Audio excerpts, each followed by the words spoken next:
Hello बच्चों, good morning to all of you. बच्चों, इस वीडियो में हम लोग पढ़ेंगे एक्सीलरेशन त्वरण के बारे में। तो चलिए बच्चों, स्टार्ट करते हैं इस वीडियो को। त्वरण क्या होता है? किसी गतिशील वस्तु के वेग परिवर्तन की दर को उस वस्तु का त्वरण कहते हैं और इसे ए से प्रदर्शित करते हैं।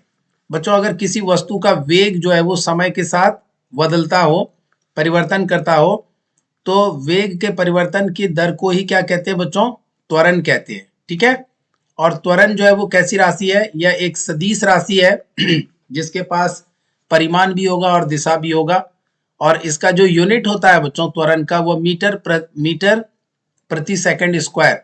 सो त्वरण को ए से डिनोट करते हैं और इसका यूनिट होता है बच्चों मीटर पर सेकंड स्क्वायर। त्वरण का फॉर्मूला जो होता है बच्चों, दैट इज इक्वल टू वेग परिवर्तन अपॉन समय अंतराल। सो अगर वेग में परिवर्तन बच्चों डेल्टा वी हुआ है, कितने समय में? डेल्टा टी टाइम में, तो एक्सेलरेशन ए जो होगा, त्वरण ए जो होगा, that will B delta we upon delta T. ठीक है।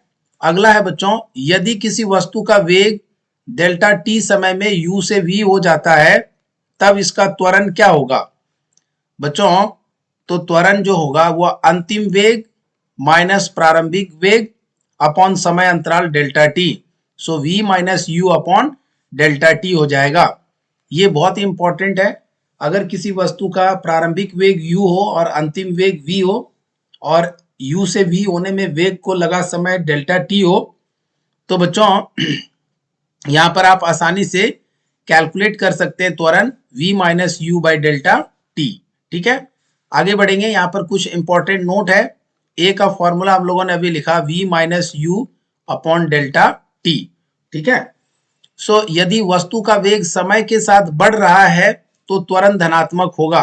बच्चों, u इनिशियल वेग है, प्रारंभिक वेग है, प्रारंभिक वेग, और v जो है वो बाद का वेग है बच्चों।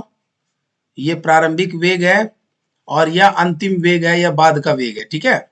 तो जैसे जैसे बाद वाला वेलोसिटी बढ़ेगा बच्चों, ठीक है, अंतिम वेग, तो त्वरण जो होगा यहाँ पर पॉजिटिव होगा। त्वरण क्या होगा बच्चों? उसकी वैल्यू पॉजिटिव होगी। देखिए आप, जब v ग्रेटर देन होगा u से, तो v माइनस यू की वैल्यू पॉजिटिव होगी। समय में परिवर्तन भी पॉजिटिव होगा, तो a की भी वैल्यू क्या होगी? पॉजिटिव होगी। दूसरा बिंदु है बच्चों, यदि वस्तु का वेग समय के साथ घट रहा है तो त्वरण ऋणात्मक होगा। कहने का मतलब है कि पहले 10 मीटर पर सेकेंड स्क्वायर के स्पीड के त्वरण से, एक्सेलरेशन से, नॉट एक्सेलरेशन, वेग, पहले कोई वस्तु थी बच्चों जो वह 10 मीटर पर सेकेंड के वेलोसिटी से चल रहा था। अब अगर इसकी वेलोसिटी मान लीजिए 5 मीटर पर सेकेंड हो गई, तो यहाँ पर u और v में आप देख सकते हैं v is less than u, तो बाद की जो वेलोसिटी है वो घट रही है, वेग घट रही है। तो ऐसे स्थिति में बच्चों अगर आप v माइनस यू करेंगे तो वह लेस देन जीरो आएगा, नेगेटिव होगा। और वही वैल्यू एक्सेलरेशन की है, a equal to v minus u upon delta t. तो एक्सेलरेशन भी क्या होगा बच्चों? नेगेटिव होगा। ऋणात्मक त्वरण को बच्चों डी एक्सेलरेशन या रिटार्डेशन भी कहते हैं, या हिंदी में इसे मंदन कहते हैं बच्चों। जब एक्सेलरेशन पॉजिटिव हो तो त्वरण, और जब एक्सेलरेशन नेगेटिव होता है बच्चों तो उसे डी एक्सेलरेशन या मंदन या रिटार्डेशन कहते हैं। त्वरण के प्रकार, त्वरण 4 प्रकार के होते हैं बच्चों। एक समान त्वरण या अचर त्वरण, जिसको यूनिफॉर्म एक्सेलरेशन कहते हैं। यदि किसी वस्तु के वेग में समान समय अंतरालों में समान परिवर्तन होता है तो वस्तु का त्वरण एक समान त्वरण कहलाता है।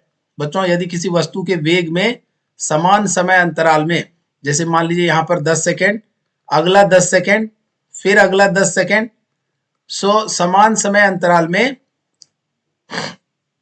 वेग में परिवर्तन समान होता है। पहले मान लीजिए 10 मीटर पर सेकेंड था, अभी 20 मीटर पर सेकेंड हो रहा है, अभी 30 मीटर पर सेकेंड हो रहा है। तो हर एक 10-10 सेकेंड में बच्चों 10-10 मीटर पर सेकेंड के वेग से, 10-10 मीटर पर सेकेंड के वेलोसिटी से, वेग से बच्चों यहाँ पर यह चेंजेस हो रहा है, वेलोसिटी में चेंज हो रहा है।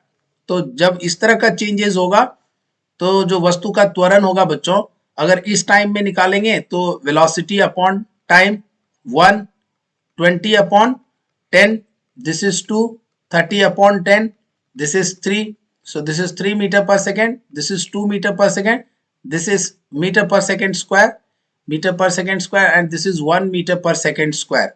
तो आप क्या ऑब्जर्व करेंगे, यदि किसी वस्तु के वेग में समान समय अंतराल में समान परिवर्तन होता है तो वस्तु का त्वरण एक समान त्वरण कहलाता है। तो यहां पर क्या देख रहे हैं बच्चों, यहां पर 10 सेकंड, यहां भी 10 सेकंड का समय लगा, बट टोटल टाइम कितना है बच्चों, 20 है।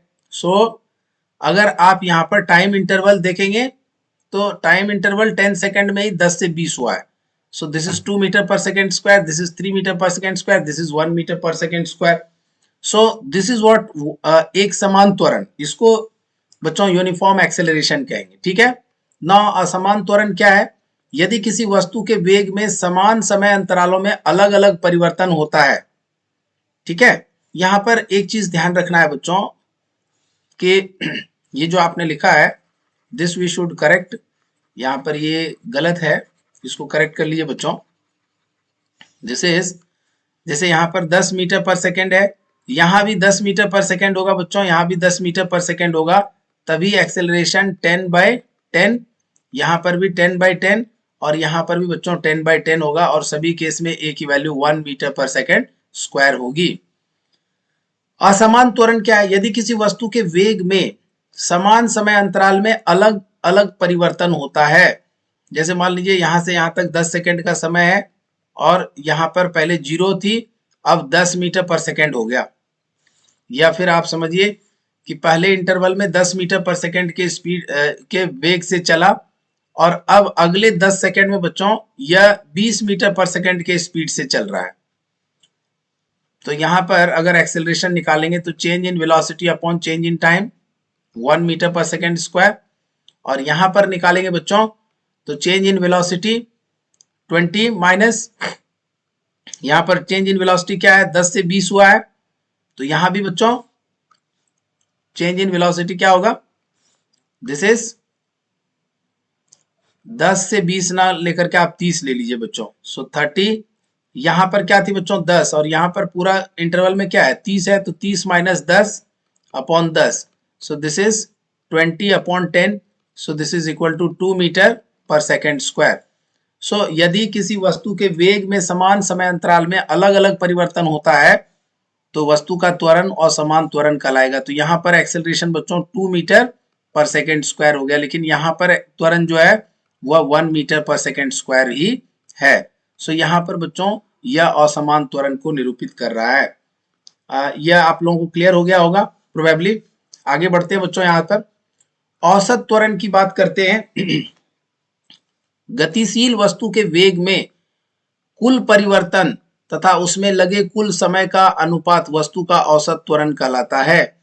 बच्चों अगर कोई वस्तु का औसत त्वरण लिखना है बच्चों, तो औसत त्वरण जो होगा that will be equal to वेग में कुल परिवर्तन अपॉन कुल समय। कितना टोटल परिवर्तन हुआ, गतिशील वस्तु के वेग में कुल परिवर्तन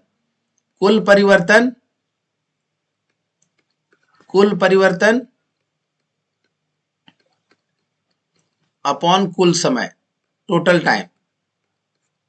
जैसे मान लीजिए यहां से यहां तक गया, पहले 10 मीटर पर सेकेंड से स्टार्ट हुआ मान लीजिए, और यहां पर 20 मीटर पर सेकेंड है, और ऐसा होने में 10 सेकेंड टाइम लगा, तो कुल परिवर्तन कितना हुआ बच्चों 20 माइनस 10, और समय कितना लगा 10, तो 10/10, so this is equal to 1 metre per second square. तो यह हो गया बच्चों औसत त्वरण, 1 मीटर पर सेकेंड स्क्वायर हो गया औसत त्वरण। औसत त्वरण धनात्मक तथा ऋणात्मक हो सकता है। यदि दिए गए समय में वस्तु का वेग परिवर्तन 0 है तब औसत त्वरण 0 होगा। अगर कुछ परिवर्तन ही नहीं हुआ बच्चों, अगर कोई वस्तु लगातार एक ही वेलोसिटी से चलता रहा तो चेंज इन वेलोसिटी क्या हुआ 0। तो जब कोई चेंज इन वेलोसिटी नहीं होगी तो त्वरण, औसत त्वरण क्या होगा 0 होगा। सो ये सारी बातें बच्चों बहुत ही महत्वपूर्ण है। यहाँ पर कुछ और इंपॉर्टेंट लिस्ट है, इसको कवर कर लेते हैं।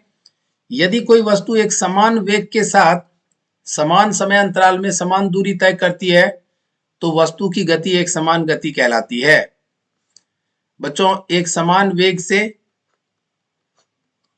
समान समय अंतराल में, जैसे कि 5 सेकंड, यहाँ पे भी 5 सेकंड, अगले 5 सेकंड, बराबर दूरी तय करती है। ये भी 10 मीटर, यह भी 10 मीटर, यह भी 10 मीटर।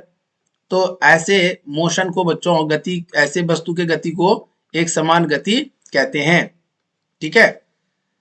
यदि कोई वस्तु समान समय अंतराल में असमान दूरी तय करती है तो वस्तु की गति असमान कहलाती है। अगर टाइम सेम लगे बच्चों, लेकिन दूरी अलग अलग तय करे, मान लीजिए यहाँ 10 मीटर, यहाँ 15 मीटर, यहाँ 20 मीटर, और सभी में समय सेम है, 5 सेकंड का ही समय है, तो ऐसे ऐसे बच्चों टाइम इंटरवल को क्या कहते हैं?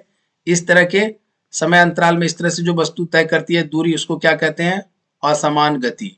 असमान गति। ठीक है, दिस इज कॉल्ड असमान गति। ठीक है। अगला पॉइंट है बच्चों, एक समान वृत्तीय गति में गति की दिशा में प्रत्येक बिंदु पर बदलती रहती है तथा इसकी दिशा उस बिंदु पर खींची गई लाइन के अनुदिश होती है।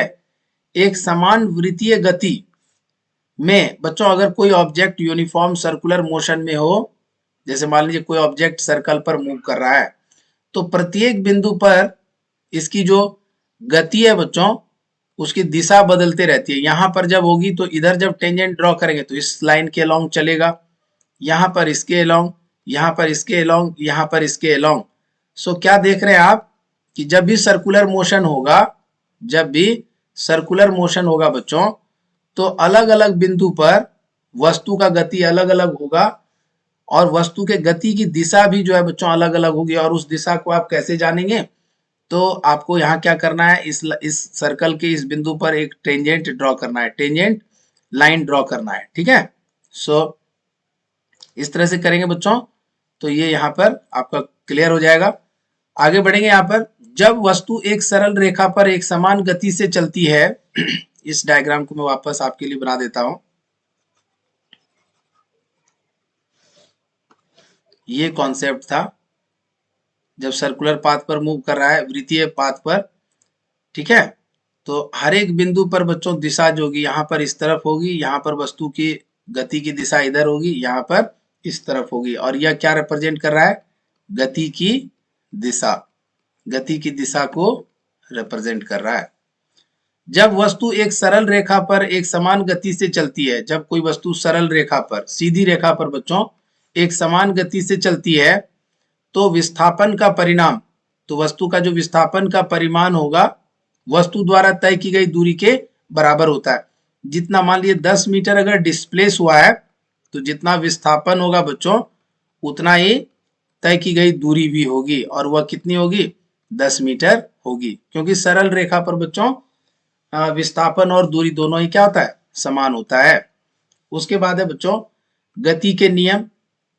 तो गति का नियम बहुत ही इंपॉर्टेंट है बच्चों। जब कोई वस्तु सीधी रेखा में एक समान त्वरण से चलती है तो एक निश्चित समय अंतराल में समीकरणों के द्वारा उसके वेग, त्वरण एवं तय की गई दूरी में संबंध गति के समीकरण के नाम से जाना जाता है। वेग, त्वरण और दूरी, ये तीनों के बीच जो संबंध देता है बच्चों, उसी को गति का समीकरण कहते हैं। और 3 समीकरण है बच्चों। और वस्तु कैसी रेखा पर चल रही है? सीधी रेखा पर। जब वस्तु कैसी रेखा पर चले? सीधी रेखा पर। और कैसे चले? समान त्वरण से, मतलब त्वरण बदल नहीं रहा है। त्वरण क्या है? सभी जगह पर एक समान है। ठीक है। तो यहां पर बच्चों u प्रारंभिक वेग को निरूपित करता है। ठीक है। और v जो है वह अंतिम वेग को निरूपित करता है, और a त्वरण को, और t समय को। ठीक है। t समय, और s जो है वो बच्चों वह t समय में चली गई दूरी को निरूपित कर रहा है। तो ये जो 3 समीकरण है, v equal to u plus, first समीकरण है बच्चों, यह आपको प्रश्न को सॉल्व करने में भी काम आएगा, u प्लस ए टी। और दूसरा है बच्चों s equal to u t plus half a t square. और तीसरा है बच्चों v square equal to u square plus 2as। यहां पर v अंतिम वेग है, u प्रारंभिक वेग है, a एक्सेलरेशन है बच्चों, t समय है, s दूरी है। तो यहां पर यह 3 इक्वेशन है बच्चों, v square equal to u square plus 2as। ये तीनों इक्वेशन बहुत ही इंपॉर्टेंट है। इसको आप याद रखिएगा, ठीक है। सो इस वीडियो में इतना ही बच्चों, मिलते हैं अगले वीडियो में। Thank you to all.